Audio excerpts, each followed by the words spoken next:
show and much more exclusive material.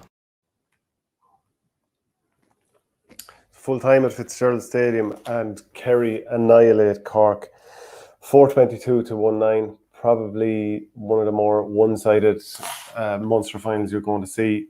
Kind of proved that last year was a massive fluke. There's no real way around it because Kerry just annihilated them. And even on a day when David Clifford probably had his worst performance in terms of shooting for Kerry, because I mean he scored just 1 of 6 chances and wasn't at the races really, but it didn't matter. There was 11 different scores, maybe even 12 just at the end with Tommy Walsh scoring for Kerry, and like it's another huge scoreline. It's like a hurling scoreline in a Gaelic football match. And the thing that stood out was that Cork had such a great start. They were 1-5 to 3 points up. Brian Hurley was flying it. He got himself a couple of. He obviously got the goal. He had a point before that as well. Hartnett had got himself a point. Maybe he could have tried to force a goal chance, but he took the point, and that seemed fine. I mean, Kerry were very sloppy at the start of the game. They'd been turned over a few times, sloppy passes. Michael Hurley had got himself a few scores. Kerry forcing the goals.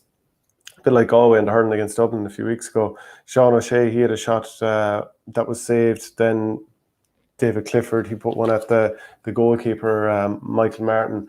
And actually the thing throughout the first half where you thought maybe Cork are eventually going to fall apart here is Martin kept going along with the kickouts. Even when there were short options on, he kept going long all day. And it led to turnover scores, and not just from the kickouts, but turnover scores constantly. I was looking at him throughout the game, losing a kickout early on. Paul Gainey got a point. Tom O'Sullivan then not long after from a turnover in the forwards for Cork.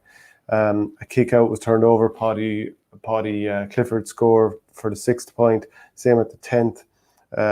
Felt Sean Powter probably didn't recognise the threat for the goal before half time for Brian O'Beogley.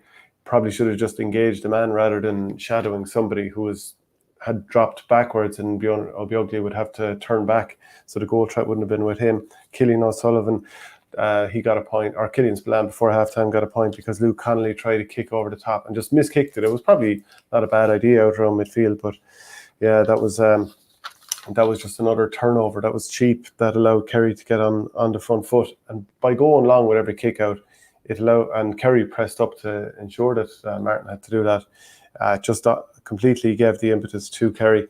The scoreline after Brian Hurley's goal, so it was 1-5 to 3 points at that stage, but the scoreline for the rest of the game was 4-19 to 4 points.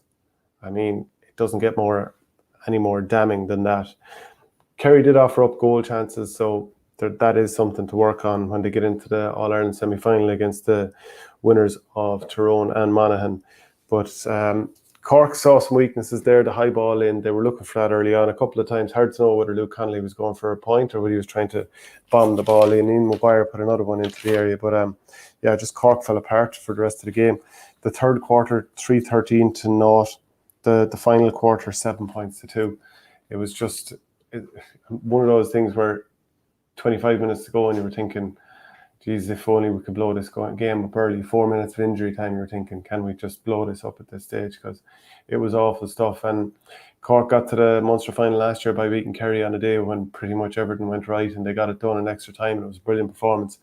And then the next day out, Tipperary bossed the Munster final, and for Cork, it's did all right in the league, but I mean, they had to win a relegation playoff, but they had won a couple of games, so it didn't look too bad coming into this. But fairly grim stuff there, and Kerry march on, and 4-22 to 1-9.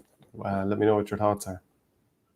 Join the Our Game Supporters Club at Patreon for €5 per month to get audio podcasts of the Hurling and Football Show and much more exclusive material.